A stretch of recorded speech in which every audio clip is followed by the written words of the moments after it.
Tinutugis na ng pulisya ang huling kasama ng isang 18 taong gulang na babae bago siya natagpo ang patay sa isang lodging house sa Toledo, Cebu.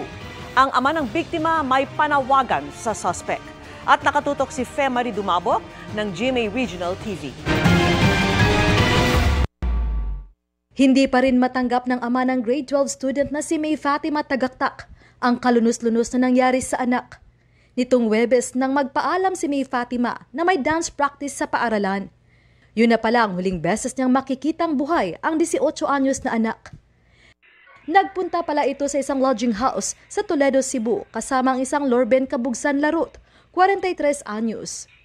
Biyernes ng umaga nang matagpuan si May Fatima na nakagapos, may busal at wala ng buhay sa kwarto ng lodging house. Panawagan nila kay Larut, sumuko na sa mga otoridad. Kung nagbuhat sa mga anak nga, taga-ustisya ang anak sa iyang ibuhat. Parang ito pagkando ito, sir. Tingin masakit mo kisa. Ginikanan yung ginaanak ko anak yun. So, ito lang ba nababal si Fatima? Paano gikat buwi pa na pag-uli patay natin paitang. Sumailalim na sa autopsy ang bangkay ni May Fatima pero sa mga susunod na araw pa malalaman ang resulta. Inaalam ng pulisya kung ano ang kinamatay ng biktima at kung ginahasa siya bago pinatay.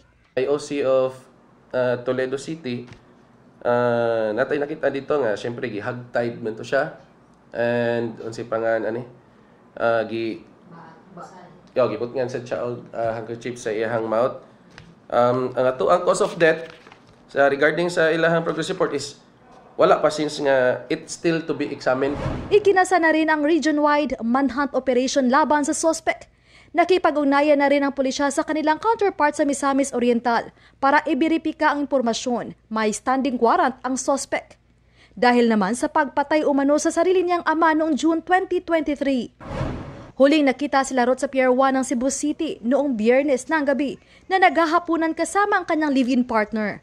Ayon sa may-ari ng kwarto na kanyang inuupahan, Hunyo noong nakaraang taon nang magsimulang mangupahan si Larut.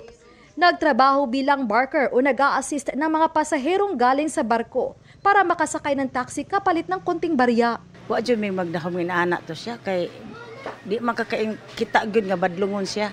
So kanang tagad kay to mo makiistorya ra nimo nya og mo trabaho ra sa siya ang sulod kung nagtinda-tinda siya. Madalas din umanong nakawig o sombrero ang suspect para itago ang kanyang pagiging kalbo at nagsusuot din ng mask o cover sa bibig.